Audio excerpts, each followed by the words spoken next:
Halo Sobat Cerita Om BM. Assalamualaikum warahmatullahi wabarakatuh. Apa kabar semuanya? Semoga kalian selalu dalam keadaan sehat dan diberkahi kebahagiaan. Pada cerita kali ini kita akan bahas cerita yang menghebohkan dan menyedihkan. Satu kisah yang sulit dipercaya di musim Banyu Asin, Sumatera Selatan di bulan Maret 2024.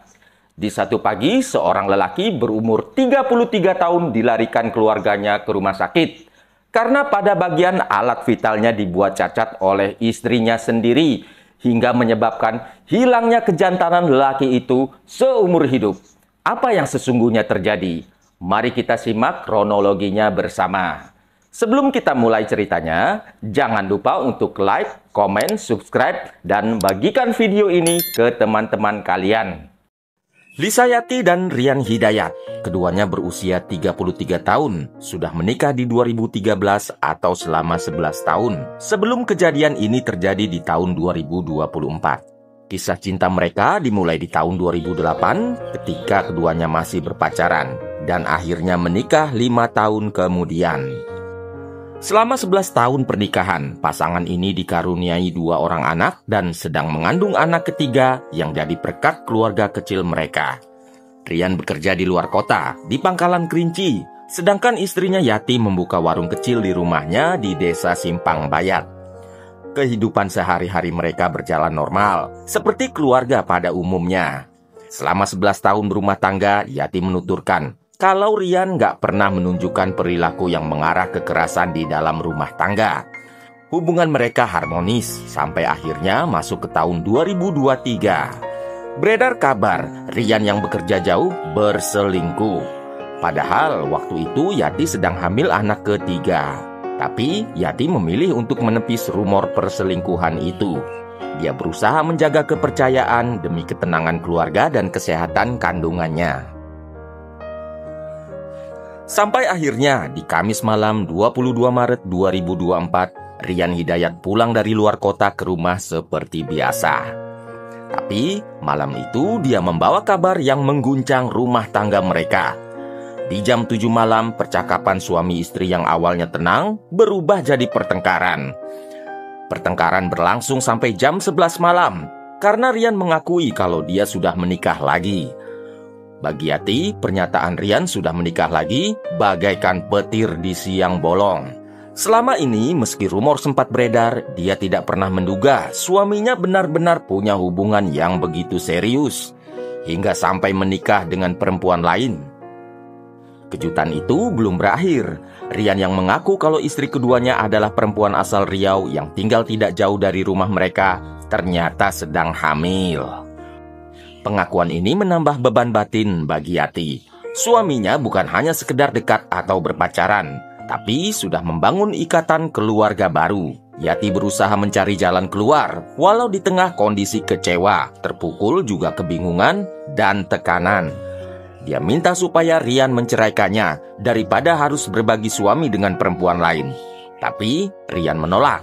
Yati mengajukan pilihan kedua supaya Rian menceraikan istri keduanya. Tapi ini juga ditolak dengan alasan bahwa perempuan tersebut sedang mengandung anaknya. Perdebatan keduanya berlangsung sengit selama hampir 4 jam sampai hampir tengah malam. Rian terus meminta Yati pasrah dan menerima kehadiran istri kedua.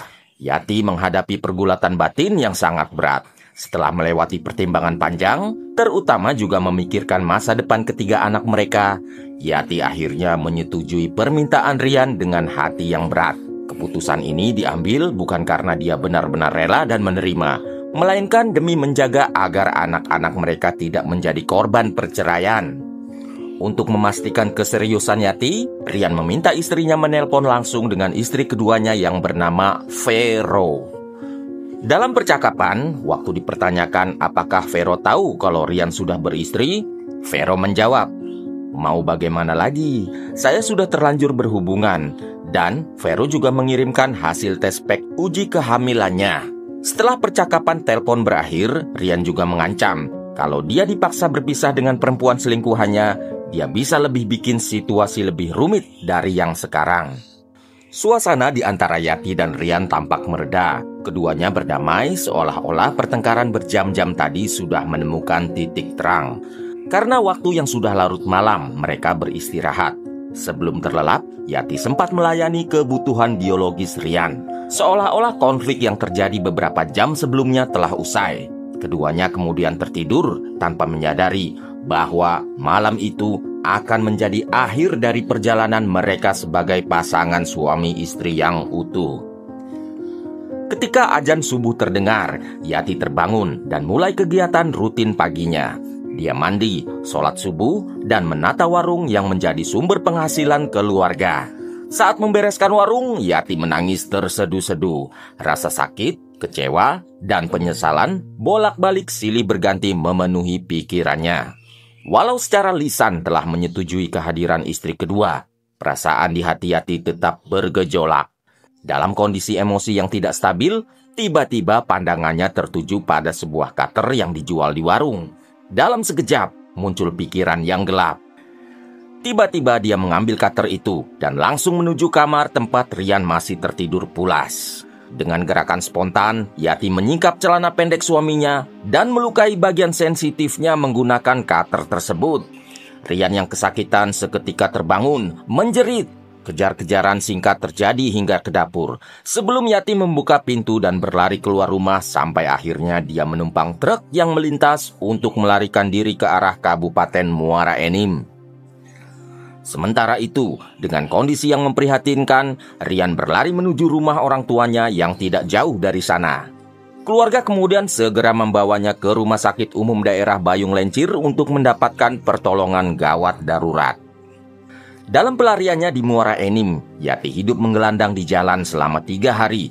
Sampai akhirnya di tanggal 25 Maret 2024, dia meminta keluarganya untuk menjemput dan menyerahkannya ke kantor polisi di Bayung Lencir untuk mempertanggungjawabkan perbuatannya.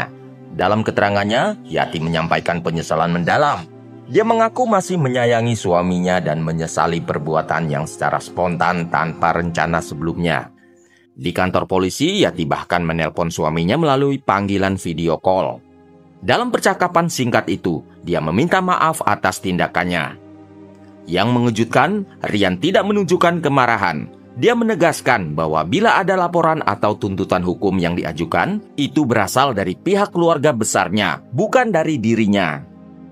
Setelah melalui serangkaian proses hukum, kasus ini akhirnya disidangkan di Pengadilan Negeri Musi Banyu Asin, Sumatera Selatan pada Selasa 6 Agustus 2024. Majelis hakim yang diketuai Selvi Aryani menjatuhkan vonis 3 tahun 3 bulan penjara kepada Lisa Yati. Hakim menyatakan terdakwa terbukti bersalah dan dijerat pasal 44 ayat 2 Undang-Undang Nomor 23 Tahun 2004 tentang penghapusan KDRT.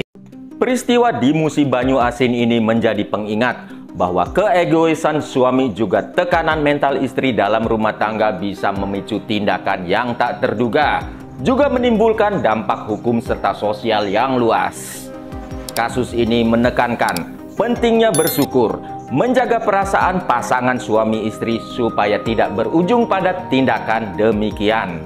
Sampai jumpa di video selanjutnya. Tetap sehat, bahagia, dan jadilah teladan bagi orang di sekitar kalian. Wassalamualaikum warahmatullahi wabarakatuh. Have a nice day and bye-bye.